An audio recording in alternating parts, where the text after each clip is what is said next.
Psaume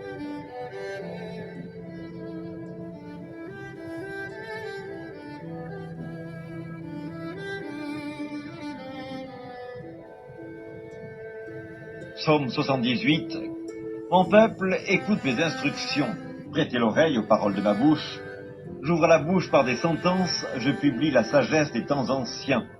Ce que nous avons entendu, ce que nous savons, ce que nos pères nous ont raconté, nous ne le cacherons point à leurs enfants.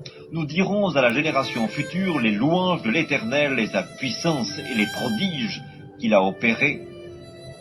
Il a établi un témoignage en Jacob, il a mis une loi en Israël, et il a ordonné à nos pères de l'enseigner à leurs enfants pour qu'elle fût connue de la génération future, des enfants qui naîtraient, et que, devenus grands, ils en parlassent à leurs enfants, afin qu'ils missent en Dieu leur confiance, qu'ils n'oubliassent pas les œuvres de Dieu et qu'ils observassent ses commandements, afin qu'ils ne fussent pas, comme leur père, une race indocile et rebelle, une race dont le cœur n'était pas ferme et dont l'esprit n'était pas fidèle à Dieu. Les fils d'Éphraïm, armés et tirant de l'arc, tournèrent le dos le jour du combat. Ils ne gardèrent point l'alliance de Dieu et ils refusèrent de marcher selon sa loi. Ils mirent en oubli ses œuvres, ses merveilles qu'il leur avait fait voir. Devant leur père, il avait fait des prodiges. Au pays d'Égypte, dans les campagnes de Tsoan, il fendit la mer et leur ouvrit un passage. Il fit dresser les eaux comme une muraille. Il les conduisit le jour par la nuée et toute la nuit par un feu éclatant. Il fendit des rochers dans le désert. Il donna à boire comme des flots abondants. Du rocher, il fit jaillir des sources et couler des eaux comme des fleuves. Mais ils continuèrent à pécher contre lui, à se révolter contre le Très-Haut dans le désert. Ils tentèrent Dieu dans leur cœur en demandant de la nourriture selon leurs désirs. Ils parlèrent contre Dieu, ils dirent « Dieu pourrait-il dresser une table dans le désert ?» Voici, il a frappé le rocher, et des eaux ont coulé, et des torrents se sont répandus. Pourra-t-il aussi donner du pain ou fournir de la viande à son peuple ? L'Éternel entendit, et il fut irrité. Un feu s'alluma contre Jacob, et la colère s'éleva contre Israël, parce qu'ils ne crurent pas en Dieu, parce qu'ils n'eurent pas confiance dans son secours. Il commanda aux nuages d'en haut, et il ouvrit les portes des cieux. Il fit pleuvoir sur eux la manne pour nourriture, il leur donna le blé du ciel. Ils mangèrent tous le pain des grands, il leur envoya de la nourriture à satiété. Il fit souffler dans les cieux le vent d'Orient, et il amena par sa puissance le vent du Midi. Il fit pleuvoir sur eux la viande comme de la poussière, et comme le sable des mers, les oiseaux ailés. Il les fit tomber au milieu de leur camp, tout autour de leur demeure. Ils mangèrent et se rassasièrent abondamment, Dieu leur donna ce qu'ils avaient désiré. Ils n'avaient pas satisfait leurs désirs, ils avaient encore leur nourriture dans la bouche, lorsque la colère de Dieu s'éleva contre eux. Il frappa de mort les plus vigoureux, il abattit les jeunes hommes d'Israël. Malgré tout cela, ils continuèrent à pécher, et ils ne crurent point à ses prodiges. Il consuma leurs jours par la vanité et leurs années par une faim soudaine. Quand il les frappait de mort, ils le cherchaient, ils revenaient et se tournaient vers Dieu. Ils se souvenaient que Dieu était leur rocher, que le Dieu Très-Haut était leur libérateur. Mais ils le trompaient de la bouche, et ils lui mentaient de la langue. Leur cœur n'était pas ferme envers lui, et ils n'étaient pas fidèles à son alliance. Toutefois, dans sa miséricorde, il pardonne l'iniquité et ne détruit pas, il retient souvent sa colère et ne se livre pas à toute sa fureur. Il se souvint qu'il n'était que chair, un souffle qui s'en va et ne revient pas.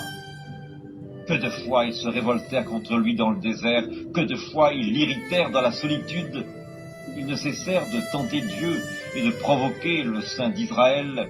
Ils ne se souvinrent pas de sa puissance, du jour où il les délivra de l'ennemi, des miracles qu'il accomplit en Égypte et de ses prodiges dans les campagnes de Tsoan.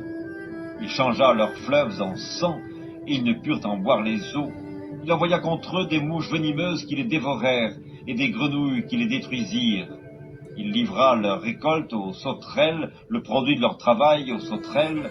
Il fit périr leurs vignes par la grêle, et leurs sycomores par la gelée. Il abandonna leur bétail à la grêle, et leurs troupeaux au feu du ciel.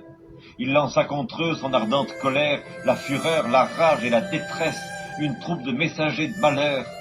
Il donna libre cours à sa colère, il ne sauva pas leur âme de la mort. Il livra leur vie à la mortalité, il frappa tous les premiers-nés en Égypte. les prémices de la force sous les tentes de Cam. Il fit partir son peuple comme des brebis, il les conduisit comme un troupeau dans le désert. Il les dirigea sûrement pour qu'ils fussent sans crainte, et la mer couvrit leurs ennemis. Il les amena vers sa frontière sainte, vers cette montagne que sa droite a acquise. Il chassa devant eux les nations, leur distribua le pays en héritage, et fit habiter dans leurs tentes les tribus d'Israël. Mais ils tentèrent le Dieu très haut, et se révoltèrent contre lui, et ils n'observèrent point ses ordonnances. Ils s'éloignèrent et furent infidèles comme leur père. Ils tournèrent comme un arc trompeur, ils l'irritèrent par leurs hauts lieux, ils excitèrent sa jalousie par leurs idoles. Dieu entendit, et il fut irrité, il repoussa fortement Israël. Il abandonna la demeure de Silo, la tente où il habitait parmi les hommes. Il livra sa gloire à la captivité et sa majesté entre les mains de l'ennemi. Il mit son peuple à la merci du glaive, et il s'indigna contre son héritage. Le feu dévora ces jeunes hommes, et ces vierges ne furent pas célébrées. Ces sacrificateurs tombèrent par l'épée, et ces veuves ne pleurèrent pas. Le Seigneur s'éveilla comme celui qui a dormi, comme un héros qui a subjugué le vin. Il frappa ses adversaires en fuite, il les couvrit d'un opprobre éternel. Cependant il rejeta la tente de Joseph, et il ne choisit point la tribu d'Éphraïm. Il préféra la tribu de Juda, la montagne de Sion qu'il aimait. Il bâtit son sanctuaire comme les lieux élevés, comme la terre qu'il a fondée pour toujours. Il choisit David, son serviteur, et il le tira des bergeries. Il le prit derrière les brebis qui allaitent, pour lui faire paître Jacob, son peuple, et Israël, son héritage.